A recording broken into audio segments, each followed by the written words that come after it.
Our next speaker, our keynote speaker for this morning's events, is Holly Robichaud. Many of you know her, but I want to say a few things about her. She has wide experience, over 20 years of experience in campaign management. She has worked at local, state, as well as federal campaigns with a magnificent record of success. She has also served as Chief of Staff, Massachusetts House Republican Leader's Office. She has also served as a Research Director for the State Treasurer's Office.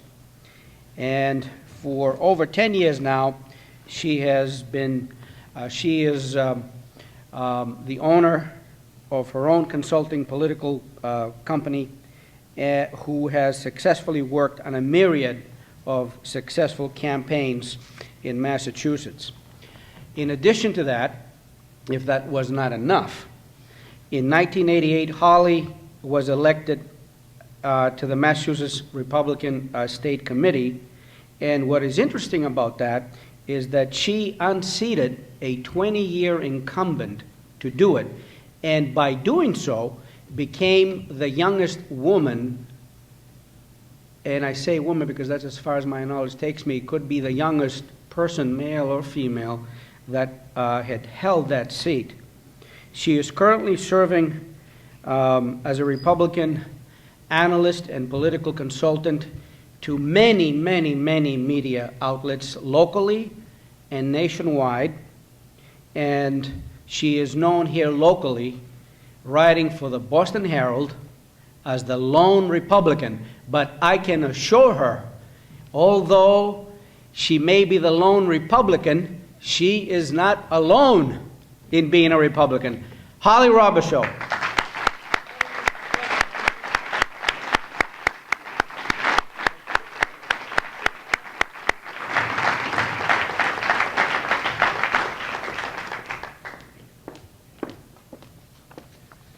I am grateful today. I'm not the lone Republican, even though you can read me today in the Herald.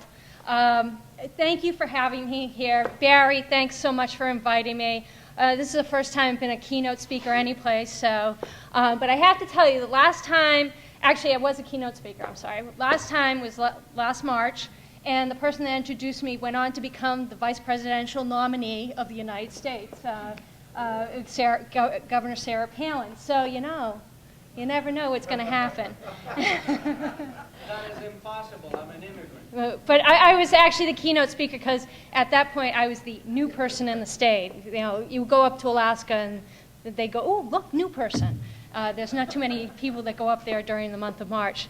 Anyways, every year Republicans come together to honor Abraham Lincoln. It's not just because he was our first Republican president. It's because he was a man of integrity, character, determination, always doing what was right rather than what was popular, and he was dedicated to our country. It wasn't just because he got elected, unlike some other people out there. Even today, Abraham Lincoln serves as a role model for our GOP. Just look at the events of last week. It would have been easy for our Republican congressional members to go along with the new president. Certainly the media wants them to go along with him, but our Republican federal representatives said no on this economic stimulus plan, or the boondoggle in the making, as I call it. Then we also saw Judd Gregg, my new hero, that said, you know, I can't go along with this, I'm stepping back, I'm not going to be a member of Mr. Popular's cabinet. And these people are doing what's right for our country, putting aside politics despite what the media is saying. We've seen over the past couple weeks that every time Obama speaks, he tries to say that he was Abraham Lincoln. And I find this funny, and you know, seeing as I try to put a lot of humor in my Herald columns, I get a lot of humor from President Obama. He is more like Jimmy Carter. He is not Abraham Lincoln. Lincoln once said that the struggle of today Lincoln once said, the struggle of today is not altogether for today, but it is for a vast future. And this economic stimulus plan is absolutely the opposite of what Abraham Lincoln would do. He would not mortgage our future to the Chinese government increase our roles of welfare moms and just hand out money that's going to be wasted. I don't sleep at night thinking about that it's going to cost us $300,000 per new job in this country. As a consultant and business owner, I think that's insane. And I actually had people write back to me on my blog saying, what's wrong with $300,000 per job?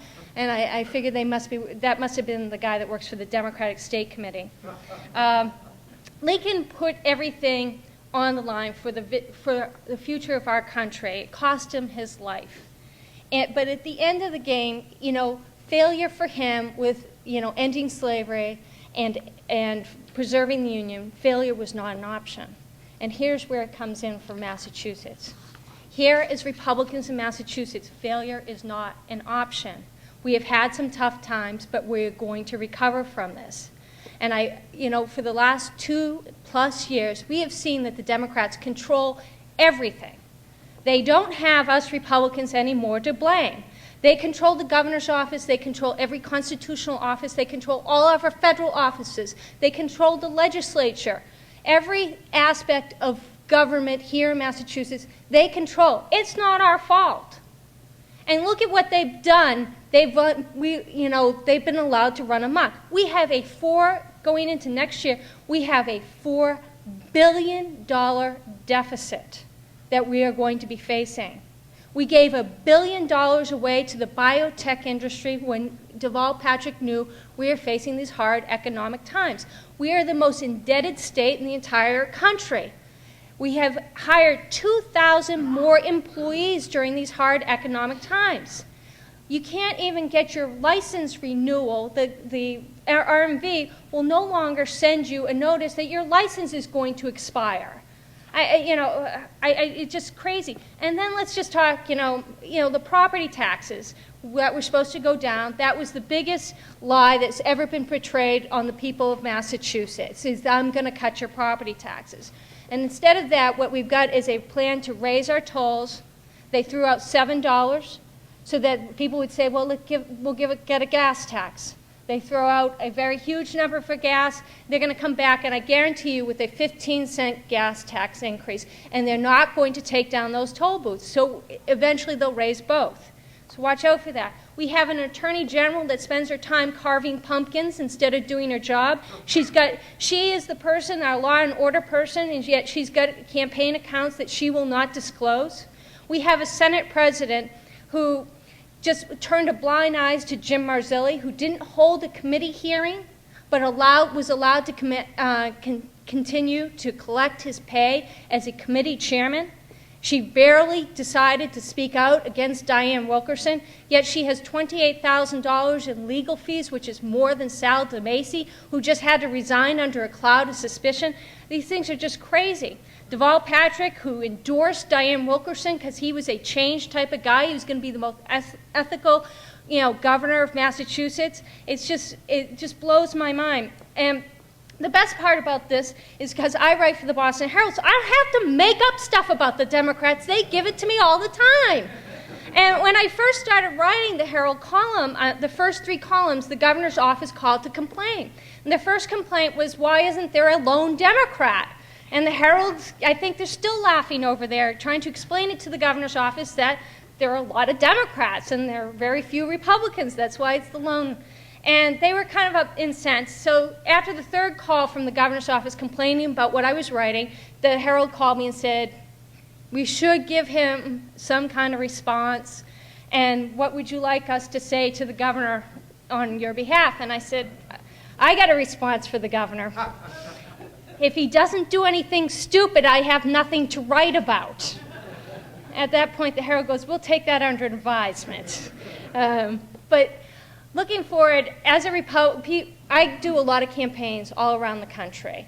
And I do a lot of campaign schools around the country. And the favorite question everybody asks me is, why am I a Massachusetts Republican?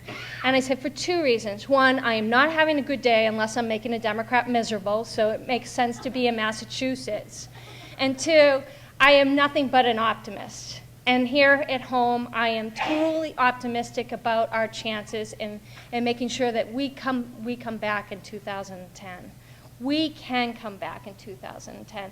And I wanted to give you a couple reasons why I believe we can come back and how are we going to do it.